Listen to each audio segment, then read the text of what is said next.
کون سا غریب ہے جو مسجد ننگے پاؤں جاتا ہو؟ لوگوں نے تو 3 قسم کی چپلیں رکھی ہوئی ہیں، ایک مسجد جانے کی علیحدہ ہے، گھر پہننے کی علیحدہ ہے، شادی بیاہ پہ جانے کی چپل علیحدہ ہے۔ حضرت عمر فاروق رضی اللہ تعالیٰ عنہ نکلے عید کا خطبہ دینے کے لیے، تو بیوی سے کہنے لگے جوتا، اس نے کہا صاحب اتنی دفعہ ٹوٹا ہے اب گانٹھا نہیں جا سکتا، اتنی دفعہ ٹوٹا ہے کہ اب دوبارہ پیمند نہیں لگ سکتے۔ تو حضرت عمر کہنے لگے چل کوئی حرج نہیں، بغیر جوتے کے ننگے پیر ہی چلتے ہیں، کوئی حرج نہیں۔ تو کہنے لگے لوگ کیا کہیں گے؟ فرمایا چپ کر، لوگ جس دن عمر نے یہ دیکھ لیا نا لوگ اس کے بارے میں کیا کہتے ہیں، اس دن عمر نہیں رہے گا۔ تو کہا پھر آپ کا نظریہ کیا ہے؟ فرمایا میرا نظریہ یہ ہے کہ رب رسول میرے بارے میں کیا کہتے ہیں، لوگوں کا کیا ہے؟ لوگ کل کسی کے بارے میں کچھ کہتے ہیں اور پرسوں کچھ کہتے ہیں، میرا نظریہ یہ ہے کہ رب رسول میرے بارے میں ننگے پیر عمر جا رہے ہیں۔ کون جی؟ میں بڑا ماڑا۔ اچھا جناب، کیا غربت ہے؟ 10 قسم کے جوڑے لٹکے ہوئے ہیں کمرے میں، اور پہننے کی فرصت نہیں، سویرے کیا پہننا ہے، شام کیا پہننا ہے، 15 سوٹ کٹھے استری ہو کے لانڈری والا بھیج رہا ہے، اور تو غریب ہے، تو بہت بڑا غریب ہے۔ اس لیے کہ غربت پیسوں کی وجہ سے نہیں ہوتی، غربت تو دل کی ہوتی ہے۔ تو واقعی بڑا غریب ہے اور تو غریب ہی رہے گا۔ امیر تو عمر فاروق تھے جو ننگے پاؤں چلے گئے عید کی نماز پڑھانے، تو رستے میں جو ملا کہنے لگا عمر جوتا تو پہن لو۔ فرمایا تمہیں عمر کا جوتا نہ پہننے کا نقص تو نظر آیا ہے، کوئی حرج نہیں، اگر عمر کو کبھی بتانا ہوا تو وہ والا نقص بتانا جو عمر کی سیرت میں پیدا ہو، کردار میں پیدا ہو، وہ والا نقص بتانا، یہ چھوڑو جوتے آتے جاتے رہتے۔ ننگے پاؤں گئے، پاؤں دھوئے، نماز پڑھائی، لوٹ آئے۔ او بھائی یہاں تو ہمارا بناؤ سنگار اترنا، جتنی توجہ کپڑوں کی طرف ہے اتنی توجہ کبھی ہماری علم کی طرف ہوتی نا، جتنا ذوق شوق ہمارا بناؤ سنگار کی جانب ہے، اتنا بناؤ سنگار کبھی ہمارا اخلاقیات کی جانب ہوتا تو معاملات بڑی حد تک سنورے ہوئے ہوتے۔ حضرت سیدنا فاروق اعظم رضی اللہ تعالی اپنی زندگی کو ترتیب دیا، ایک دن بھی خلافت نہیں مانگی اللہ سے۔ حضرت عوف بن مالک اشجعی ایک صحابی ہیں، حضرت عوف بن مالک رضی اللہ تعالیٰ عنہ فرماتے ہیں کہ جناب ابو بکر صدیق کا زمانہ تھا تو میں نے خواب دیکھا، میں نے خواب میں جناب عمر کو دیکھا، اور میں نے دیکھا کہ کوئی کہنے والا کہہ رہا ہے کہ عمر وہ ہے کہ اللہ کے رستے میں کوئی اسے جتنا مرضی برا بھلا کہے یہ پرواہ نہیں کرتا۔ کس کے رستے میں؟ بولے سارے۔ اس کا مطلب ہے اللہ کے رستے میں لوگ برا بھلا بھی، قرآن مجید نے کہا وَلَا يَخَافُونَ لَوْمَةَ لَائِمٍ، کچھ لوگ ایسے ہیں جو برا بھلا کہنے والوں کی پرواہ نہیں کرتے۔ آپ یقین کریں اگر پرواہ شروع ہو جائے نا تو دین کا کام ختم ہو جائے، نہ کوئی تقریر کرے، نہ کوئی تدریس کرے، نہ کوئی پیری مریدی کرے، ختم ہو جائے اگر باتوں کی پرواہ ہو۔ لیکن وہ پرواہ، حضرت عوف بن مالک اشجعی کہتے ہیں میں نے خواب میں دیکھا کہ عمر وہ ہے جو کسی کی پرواہ، اور دوسری بات میں نے یہ دیکھی کہ عمر خلیفہ بنے گا، اور تیسری بات میں نے خواب میں یہ دیکھی کہ عمر شہید بھی کیا جائے گا، عمر شہید بھی ہوگا۔ یہ میں نے 3 باتیں خواب میں دیکھی۔ فرماتے ہیں میں نے آ کے خواب حضرت ابو بکر صدیق کو سنائی، وہ خلیفہ تھے، وہ کہنے لگے ٹھہر جا میں عمر کو بلاتا ہوں، اس کے سامنے دوبارہ سنانا، اس کے سامنے۔ فرماتے ہیں میں نے بلایا حضرت عمر فاروق کو، آ کے بیٹھے، خواب شروع ہوا۔ کہا ایک بات تو میں نے یہ دیکھی کہ آپ ملامت کرنے والے کی پرواہ نہیں کرتے، دوسرا آپ خلیفہ بنے گے۔ جناب عمر کہنے لگے چپ کر، ابو بکر کے سامنے ہی کہہ رہا ہے، چپ کر، خلیفہ کے سامنے ہی کہہ رہا ہے۔ تو حضرت ابو بکر صدیق کہنے لگے عمر اسے کہنے دو، مجھے لگتا ہے رب کی رضا یہی ہے کہ میرے بعد اگر مصطفیٰ کا منبر ملے تو عمر کو ملے، اسے کہنے دو۔ یار یہاں تو لوگ ڈینگے مارتے ہیں، یہاں تو لوگ دعوے کرتے ہیں میرے سامنے فلانے کو بھی بٹھاؤ، فلانے کو بھی بٹھاؤ، اس کو کیا پتا، اس کو کیا پتا، یہ تو بڑکے مارنے کا دور ہے۔ حضرت عمر رضی اللہ تعالیٰ عنہ کو تیسری بات کہی، حضرت عوف بن مالک نے کہا آپ شہید کیے جائیں گے، میں نے خواب دیکھی ہے۔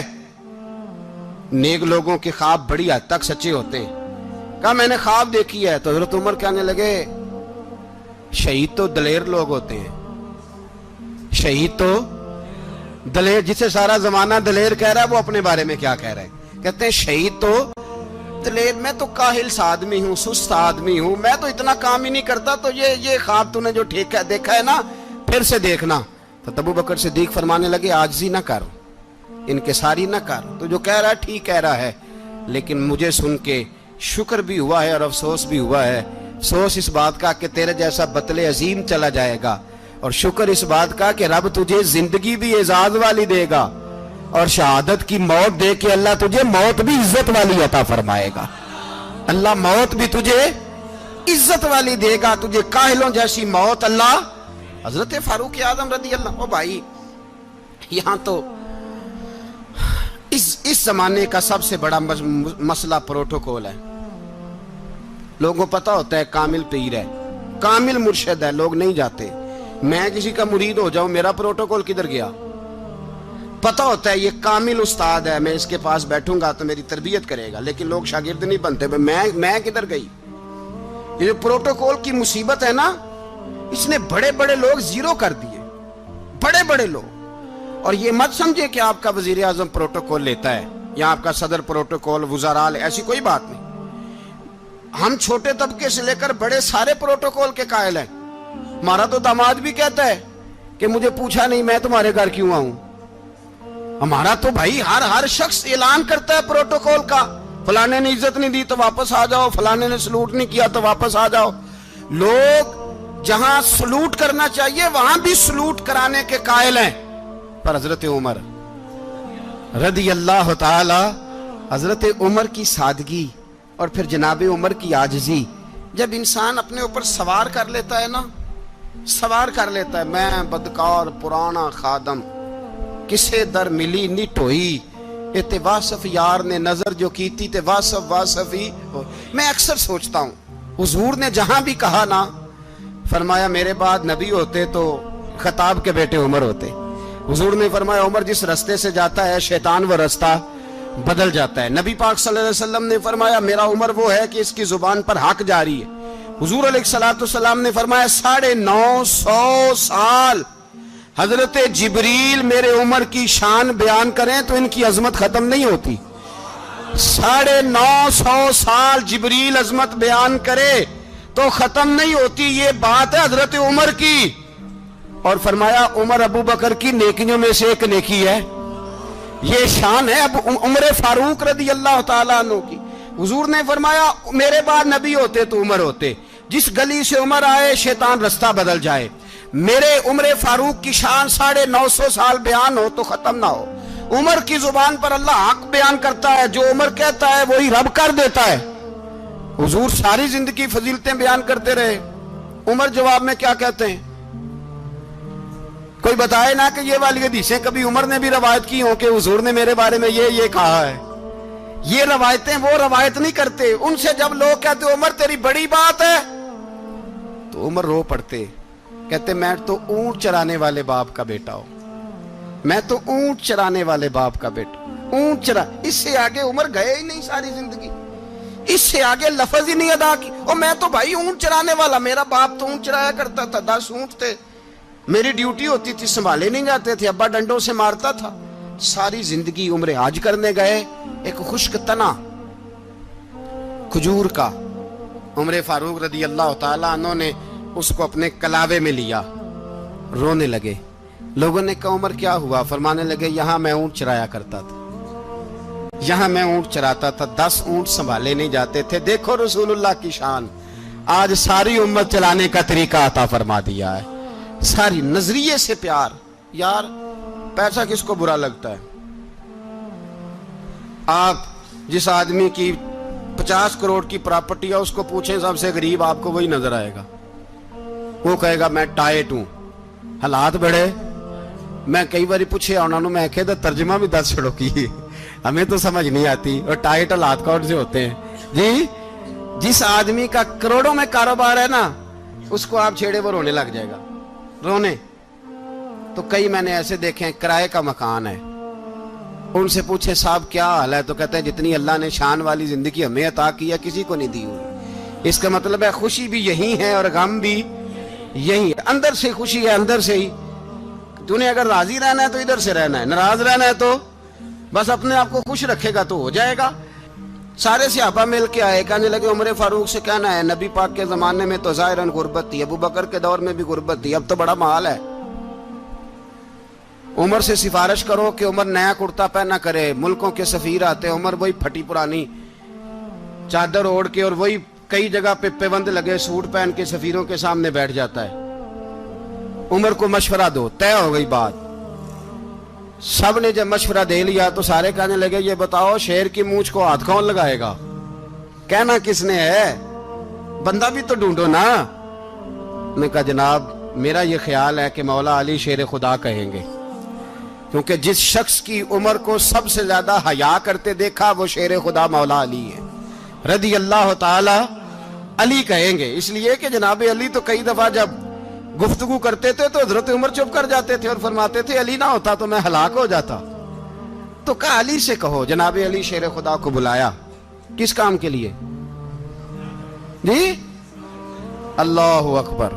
یہ ذرا اپنے اس دور پہ اس بات کو ذرا کہا جناب ان سے کہیں کہ زیادہ نہیں، ایک کرتا نیا پہن لے، سفیر آتے ہیں وزیر آتے ہیں تو ایک کرتا نیا پہن لے۔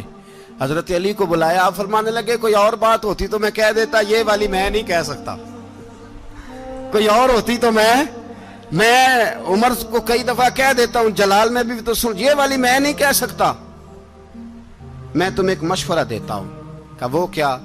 کہنے لگے سید عائشہ صدیقہ سے کہو، وہ مومنوں کی ماں ہیں، عمر ٹالے گا نہیں۔ اماں جی سے جا کے کہا اماں جی نیا کرتا عمر سے کہیں پہن لیں، وزیر آتے ہیں بڑے بڑے لوگ تو چلو کوئی حرج نہیں۔ اماں جی نے کہا اچھا کوئی بات نہیں میں بلا لیتی ہوں۔ جناب عائشہ نے پیغام بھیجا، جب خادم نے کہا نا مصطفیٰ کے گھر سے پیغام آیا ہے تو 20 لوگ بیٹھے تھے، عمر کانپتے ہوئے اٹھے، کانپتے دوڑے۔ حضرت عائشہ پردے میں تھی تو فرماتی ہیں عمر اتحیات کی حالت میں بیٹھ گئے۔ کہا اماں جی دیر تو نہیں ہو گئی مجھے آنے میں؟ کہا نہیں ٹائم پہ آ گئے ہو۔ کس لیے بلایا تھا؟ کہا عمر دیکھو غربت کے معاملات اور ہوتے ہیں، جب اللہ آسانی دے تو کوئی چیز استعمال کرنا حرام نہیں ہوتی، اگر حرام ہے تو بتاؤ۔ کہا نہیں اماں جی حلال ہی ہے۔ تو فرمایا پھر اتنے سفیر آتے ہیں مشیر آتے ہیں، اب تو مال غنیمت بڑا آتا ہے، ڈھیر لگ جاتے ہیں مسجد میں، تو چل ایک نیا کرتا تم بھی پہن لیا کرو، اور آپ نیا کرتا پہنو گے تو دھاک بیٹھے گی غیروں پر، تو صحابہ کا مشورہ ہے کہ آپ نیا لباس پہنے۔ اماں جی کہتی ہے میں نے حکم دیا تو عمر چپ کر گئے، گردن جھک گئی۔ تھوڑی دیر کے بعد سیدنا عمر فاروق نے سر اٹھایا تو داڑھی پہ آنسو گر رہے تھے، رو پڑے، کہنے لگے پاک محبوب کی پاک بیوی جیسے حکم کرتی ہو میں حاضر ہوں، پر مجھے وہ والا لباس پہنانا جو میرے مصطفیٰ نے پسند فرمایا ہے، اگر یہ رنگ رسول پاک کا ہے تو میں حاضر ہوں، اور اگر نبی پاک کا نہیں تو پھر جیسے آپ حکم کریں۔ جناب عائشہ کہتے ہیں عمر روئے تو میں زیادہ روئی، میرا پلو بھیگ گیا آنسوؤں سے۔ میں نے کہا عمر آپ جائیے۔ عمر یوں نکلے تو جو صحابہ کھڑے تھے وہ کونے میں تھے، سارے آ گئے۔ کہا اماں جی کیا بناؤ؟ فرمایا بھائی تم سب جو باتیں کہتے ہو وہ اپنی جگہ ٹھیک ہیں، پر عمر جو بات کرتا ہے وہ سب سے زیادہ ٹھیک ہے۔ عمر جس پہلو پر بات کرتا ہے وہ یار ایسی عاجزی، ایسا رنگ، ایسا انداز، ایسا طرز حیات، ایسی زندگی، اولاد کے معاملے میں لوگ بزدل ہو جاتے ہیں، بزدل، پر حضرت عمر کا بیٹا مصر گیا، وہاں سے کمائی کر کے لایا، تجارت کرنے گیا، لاکھوں کا مال۔ کون سا باپ ہے دنیا میں جس کا بیٹا باہر سے پیسے لے کے آئے تو ابا تفصیل پوچھے کہ بیٹا کہاں سے کمائے، کہاں سے لایا، کتنے ملے، کیوں آئے؟ کون سا باپ تفصیل پوچھتا ہے؟ ابا تو کہتا ہے لا صحیح، اور تعریفیں کرتا ہے میرا بیٹا بڑی کمائی کرتا ہے۔ کبھی پوچھا ہے اس سے کہ ڈیوٹی صحیح دیتا ہے کہ نہیں؟ کبھی پوچھا ہے کہ تو ایمانداری کی روزی لاتا ہے کہ حرام کی کماتا ہے؟ یہ باپ کی ذمہ داری ہے، یہ اماں کی ذمہ داری ہے۔ پھر کہتا ہے بیماری کیسے آ گئی، پریشانی کیسے آ گئی؟ تو نے کبھی سوال کیا اپنی اولاد سے؟ حضرت عمر فاروق رضی اللہ تعالیٰ عنہ کا بیٹا مصر سے پیسے کما کے لایا تو جناب عمر نے بلایا، فرمایا بیٹے اتنی تو تیرے پاس راس ہی نہیں تھی، تھوڑے سے تو پیسے لے کے گیا تھا، اتنی کمائی کیسے ہو گئی؟ اتنے تو پیسے نہیں تھے صاحب، کہاں سے کمائی لائے؟ اس نے کہا ابا جی وہ جو میرے چچا ہے نا مصر کے گورنر، آپ کے دوست، انہوں نے میری مدد کی ہے. فرمایا جتنے لوگ گئے تھے سب کی ہے مدد اس نے؟ کہا نہیں صرف میری کی. فرمایا تیری کیوں کی؟ تیری کیوں کی؟ کہا حضور آپ کے دوست ہیں. فرمایا چپ کر حضور انہوں نے مجھے اتنے پیسے دیے, میں نے کاروبار میں ڈالے تو نفع آیا تو میں ان کی رقم دے کے. فرمایا خاموش ہو جا, باقی جتنے لوگ گئے تھے سب کی مدد کی اس نے؟ کہا نہیں حضور صرف میری کی. فرمایا اس نے تیری مدد نہیں کی, اس نے خلیفہ کے بیٹے کی مدد کی, اس لیے کہ وہ خلیفہ کو اپنے حق میں نرم کر سکے.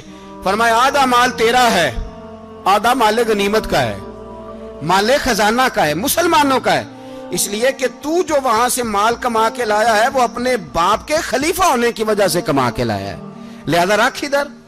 یہاں کہتے ہیں کدھر سے آیا, کیسے آیا, کون سا حساب دیں, کیا کریں؟ او بھائی حضرت عمر رضی اللہ تعالیٰ عنہ کا اپنی اولاد کے بارے میں یہ رنگ ہے. ایک جنگ سے نا خوشبو آئی, خوشبو بڑی مہنگی ہوتی تھی, عرب میں خوشبو آج بھی بڑی مہنگی ہے, وہ زیادہ استعمال کرتے ہیں. میری باتوں کی سمجھ آ رہی ہے میرے بھائی؟ بڑی مہنگی خوشبو تھی. جب وہ خوشبو آئی تو حضرت عمر نے کہا, گھر میں پہلے پہنچی حضرت عمر کے, چونکہ زیادہ عورتیں استعمال کرتی تھی گھر کے اندر خوشبو, مرد بھی لگاتے تھے.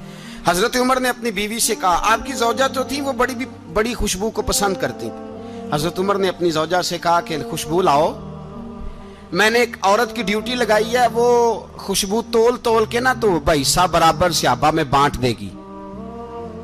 تو آپ کی زوجہ کہنے لگی کسی بی بی کی ڈیوٹی لگانے کی کیا ضرورت تھی, میں جو موجود تھی میں بانٹ دیتی ہوں تول کے بھائیسا برابر. آپ نے فرمایا نہیں تو رہنے دے, اور فلانی بی بی بانٹے گی. کہا حضور میں نے بھی بانٹنی ہے, میرے پہ کچھ حق ہے؟ آپ نے فرمایا نہیں تو تفصیل نہ پوچھ, تو خوشبو دے دے, کوئی اور بانٹے گی. خاتون خانہ تھی نا, کہنے لگی نہیں مجھے بھی آج آپ کو بتانا ہی پڑے گا کہ کوئی جو بانٹ سکتی ہے تو میں کیوں نہیں بانٹ سکتی. زوجہ کہتی عمر نے بات کی تو میری چیخیں نکل گئی. حضرت عمر فرمانے لگے جب تو خوشبو بانٹے گی نا تیرے ہاتھوں کو بھی لگے گی, تیرے دوپٹوں کو بھی لگ جائے گی. اگر رب کریم نے مجھ سے سوال پوچھا کہ عمر خوشبو تو مسلمانوں کی تھی, تیری بیوی کے دوپٹے کو کیوں لگ گئی, تو میں اللہ کے حضور کیا جواب دوں گا؟ اگر اللہ نے یہ سوال کیا کہ تیری بیوی نے کیوں لگائی, وہ تو حصہ تھا مسلمانوں کا, تو نے تیری بیوی نے کیوں لگائی؟ تو فرمایا میں نہیں چاہتا کہ اللہ کے حضور مجھے اور تجھے باز پرس ہو, لہذا کسی اور کو بانٹنے دے. زوجہ روئی اور تڑپ کے کہنے لگی عمر مجھے لگتا ہے صبح قیامت بھی تیری بیوی ہونے کی وجہ سے اللہ مجھے جنت عطا فرما دے گا, تیری زوجہ ہونے کی برکت سے. بھائی یہ معیار رکھا, خدا کی قسم ایسا شخص تاریخ میں دوبارہ نہیں آیا. اتنا بڑا آدمی, اتنا بڑا شخص, اتنا بڑا آدمی, اور پھر رنگ یہ ہے کہ عمر 22 لاکھ مربع میل کا حکمران, 22 لاکھ, اور کھجور کے درخت کے نیچے مٹی کا ڈھیلا لے کے سو گئے ہیں, پرواہ کوئی نہیں, کوئی مسئلہ ہی نہیں. 2 غلام ساتھ بیٹھے تو ایک روٹی حضرت عمر نے گھر سے منگوائی, تھوڑا سا سرکہ, تو غلام کہنے لگے ہم نے بھی کھانی ہے. فرمایا کوئی حرج نہیں, روٹی کو پیٹ بھر کے کھانا ضروری تو نہیں, 3 حصوں میں بانٹ لیتے ہیں. ایک آدمی آیا ہوا تھا مصر کا رہنے والا ملنے کے لیے, اس نے پوچھا عمر کدھر ہیں, تو کہا وہ ادھر جاؤ مسجد میں بیٹھے ہوں گے. اور واپس آیا تو کہنے لگا وہاں تو 3 غلام بیٹھے ہیں, ایک روٹی بانٹ کے کھا رہے ہیں, لگتا ہے کئی دنوں سے روٹی نہیں ملی.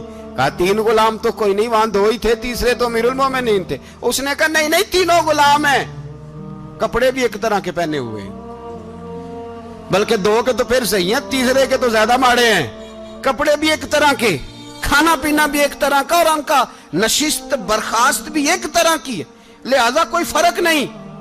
حضرت ابو ہریرہ کہتے ہیں میں لے کے آیا, اور جناب عمر کو جب میں نے کچی زمین میں تامت سمیٹ بیٹھے دیکھا تو میں رو پڑا.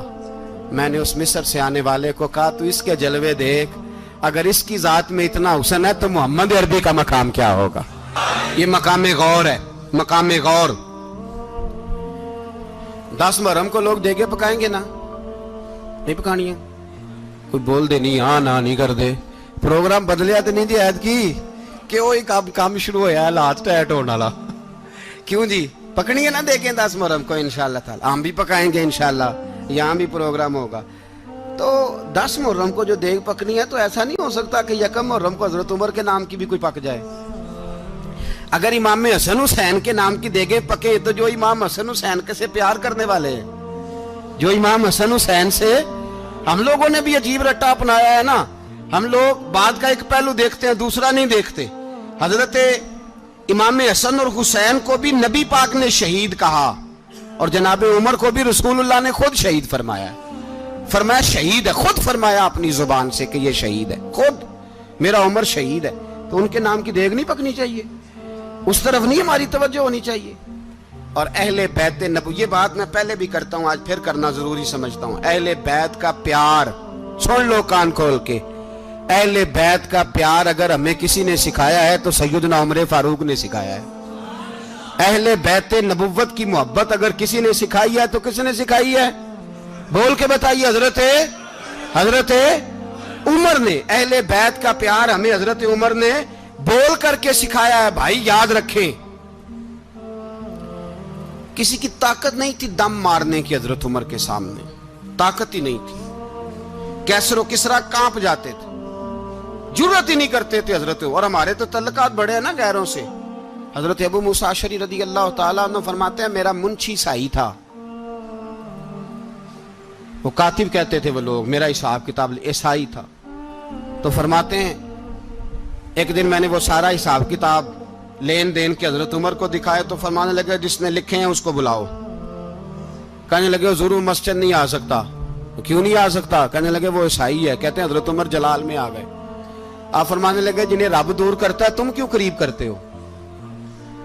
جنہیں اللہ دور کرتا ہے۔ فرمایا تم غیروں کو اگر عہدے دو گے تو اپنوں کا کیا بنے گا؟ اگر تم غیروں کو عہدے دو گے تو اپنوں کا۔ یہ سوچ ہے جو آج برما کے مسلمانوں کے لیے بھی ضروری ہے۔ کہا اگر تم غیروں کو عہدے دو گے تو اپنوں کا۔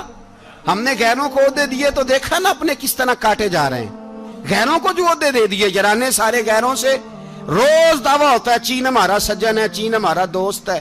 او بھائی دوست ہے تو اس سے کہو نا کہ برما تو تمہاری ایک چھوٹی سی ریاست ہے، چین کے بغیر تو وہ سانس بھی نہیں لے سکتا، اس کو کہو نا اس حکومت پہ دباؤ ڈالے۔ لیکن ہم لوگوں نے غیروں کو عہدے دیے تو اپنے پس گئے۔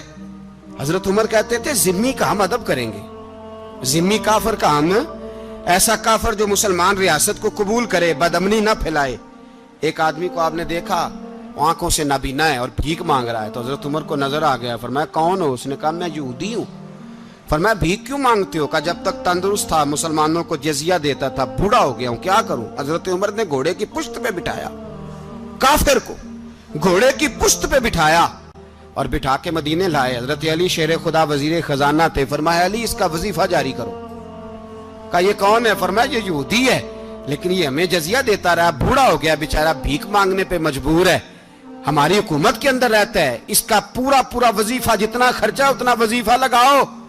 حضرت علی کہتے ہیں میں وظیفہ لگا رہا تھا اور وہ میرے نبی کا کلمہ پڑھ رہا تھا، وہ رسول اللہ کا کلمہ پڑھ رہا تھا۔ یہ مزاج، یہ نہیں کہ کافر۔ حضرت عمر نے گورنروں کو خط لکھے تھے کہ زبردستی کسی کو مسلمان نہیں کرنا، جہاں ان کی عبادت گاہیں بنی ہو گرانی نہیں، کوئی مندر کوئی گرجا ضائع نہیں کرنا۔ اسلام سب کو جینے کا موقع دیتا ہے، پر بے ایمانو ظالموں بدذاتوں تمہیں یہ کہتا ہے کہ ہم تمہیں جینے کا موقع دیتے، تم بھی مسلمانوں کو جینے کا موقع دو۔ یہ جہاں بستے ہیں جہاں رہتے ہیں انہیں وہاں جینے کا موقع دو، انہیں بھی اللہ اکبر کہنے کا موقع دو، انہیں بھی قرآن پڑھنے کا موقع دو، انہیں بھی رسول اللہ پر درود پڑھنے کا موقع دو۔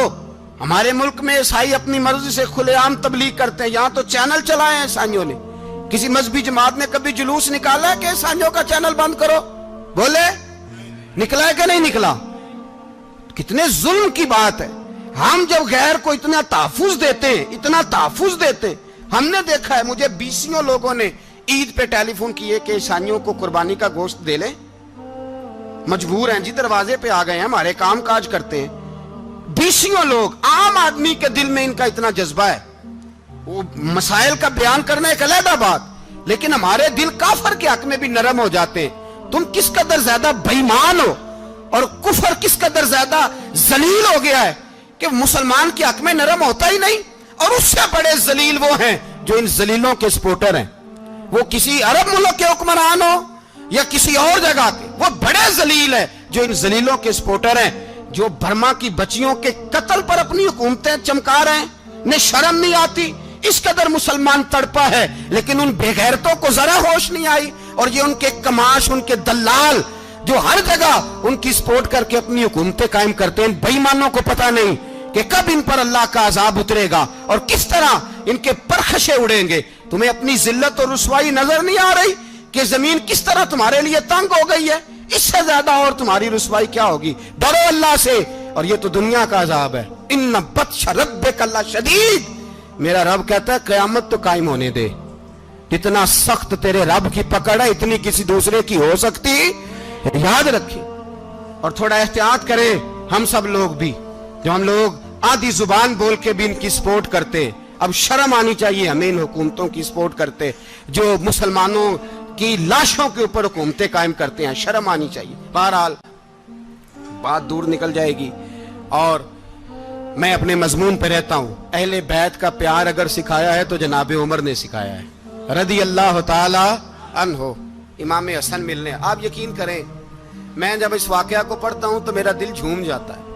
میں کہتا ہوں یار ڈاڈا ہونا اپنی جگہ پہ، عشق ہونا اپنی جگہ پہ، انسان کا باوقار ہونا اپنی جگہ، جہاں کھڑے ہونا تھا وہاں یہ کھڑے ہوتے تھے، اور جہاں جھکنا تھا وہاں یہ ان لوگوں میں اقبال نے کہا تھا تیری نگاہ ناز سے دونوں مراد پا گئے، عقل غیاب و جستجو، عشق حضور و اضطراب۔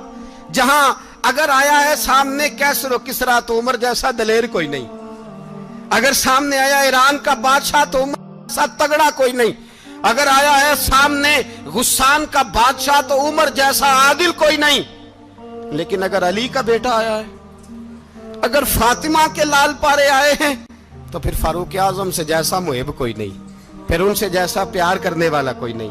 اندر بیٹھے ہیں جناب عمر، اندر تنہائی میں کچھ وزیروں سے گفتگو ہو رہی ہے، میٹنگیں جاری ہیں۔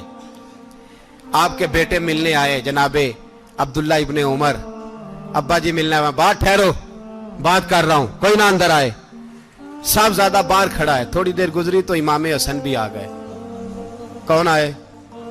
آپ کو جو ملے گا امام صاحب کا نام لینے سے، وہ سردار ہیں جنتیوں۔ کون آئے؟ سارے بولیے امام حسن، تیری نسل پاک میں ہے بچہ بچہ نور کا، تو ہے نے نور تیرا سب گھرانہ۔ امام حسن آئے تو حضرت عبداللہ ابن عمر کو دروازے پہ کھڑے دیکھا، کہا امیر المومنین کہاں ہیں؟ کہنے لگے حضرت عمر کے بیٹے۔ کہنے لگے وہ اندر بیٹھے، کچھ میٹنگ ہو رہی ہے، اور انہوں نے کہا کوئی اندر نہ آئے، لیکن آپ جانا چاہیں تو چلے جائیں، آپ جانا چاہیں تو، تیری نسل پاک میں ہے بچہ بچہ نور، آپ جانا چاہیں تو چلے جائیں۔ تو انہوں نے کہا جب آپ باہر کھڑے ہیں تو مجھے کوئی اتنا ضروری کام نہیں، اور ابھی زور کی نماز تھوڑی دیر میں ہوگی، میں مسجد میں مل لوں گا امیر المومنین سے۔ یہ بات کہہ کہ امام حسن چلے گئے۔ یار اتنی بڑی بات نہیں تھی، اتنی بڑی بات نہیں تھی۔ وہ میرے استادوں کا بیٹا بھی آئے تو کہا ٹھیک ہے جی وہ سوئے ہوئے ہیں، کوئی غرض نہیں یار میں ٹھہر کے آ جاؤں گا، کوئی بڑی بات نہیں تھی، دیکھا جائے تو بڑی بات نہیں تھی، پر بات بہت بڑی تھی، اس لیے کہ یہ خالی حسن نہیں، یہ حسن ابن علی ہے، یہ حضرت فاطمہ کے لخت جگر۔ حضرت عمر باہر نکلے، عبداللہ ابن عمر سے پوچھا کوئی آیا تو نہیں؟ تو کہا حضور امام حسن آئے تھے۔ تو کہا پھر شہزادے کو اندر کیوں نہیں بھیجا؟ کہا میں نے کہا تھا۔ وہ کہنے لگے اگر امیر المومنین مصروف ہیں تو میں ظہر میں مل لوں گا۔ حضرت عمر رونے لگے، فرمایا بیٹے تو نے اچھا نہیں کیا۔ پھر مسجد نہیں گئے، سیدھے امام حسن کے دروازے دستک دی، امام حسن باہر آئے، کہا شہزادے آئے تھے تو ملے کیوں نہیں؟